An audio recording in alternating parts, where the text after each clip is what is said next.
You've chosen to speak out for the first time. Why have you decided to talk now? Because there is no good time to talk about Mr. Epstein and all things associated. We've been talking to Newsnight for about 6 months about doing something around the work that I was doing. And unfortunately, we've just not been able to fit it into either your schedule or my schedule until now. And actually, it's a very good opportunity, and I'm delighted to be able to see you today. So I'm afraid I can't make any comment on that because I really don't know. Another guest was John Brockman, the literary agent. Now, he described Really? seeing you there getting a foot massage from a young Russian woman. Did that happen? No. Do you regret that trip?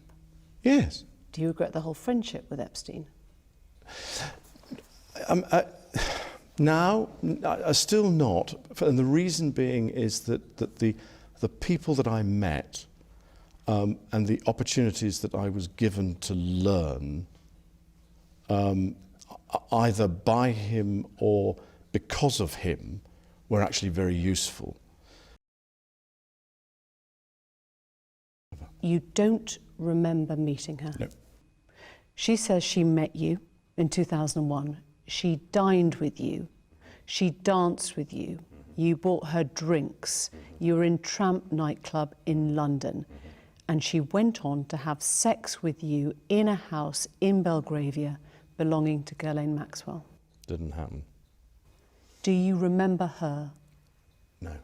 I have no recollection of ever meeting her. I'm almost, in fact, I'm convinced that I was never in Tramps with her. There are a number of things that are wrong with that story. One of which is that I don't know where the bar is in Tramps. I don't drink. I don't think I've ever bought a drink in Tramps whenever I was there. Do you remember dancing at Tramp? No. That couldn't have happened because the date that is being suggested, I was at home with the children. You know that you were at home with the children. Was it a memorable night? On that particular day that we now understand is the date, which is the 10th of March, I was at home. I was with the children. I'd taken Beatrice to a Pizza Express in Woking for a party at I suppose sort of 4 or 5 in the afternoon. So you're absolutely sure that you're at home on the 10th of March. Yeah. She was very specific about that night.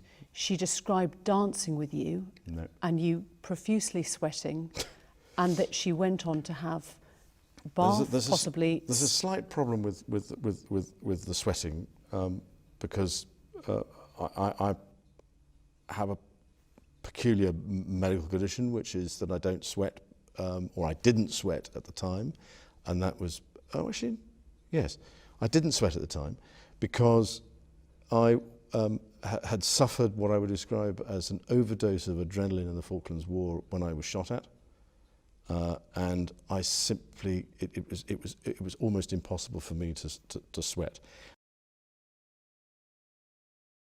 She provided a photo of the two of you together. Yes. Your arm was around her waist. Yes. You've seen the photo. I've seen the photograph. How do you explain that? I can't. Because I have absolutely no memory of that photograph ever being taken. Do you recognise yourself in the photo? Yeah, it's pretty difficult not to recognise yourself. Your friend suggested that the photo is fake. I think it's, from the investigations that we've done, you can't prove whether or not that photograph is faked or not because it is a photograph of a photograph of a photograph. So it's very difficult to be able to prove it.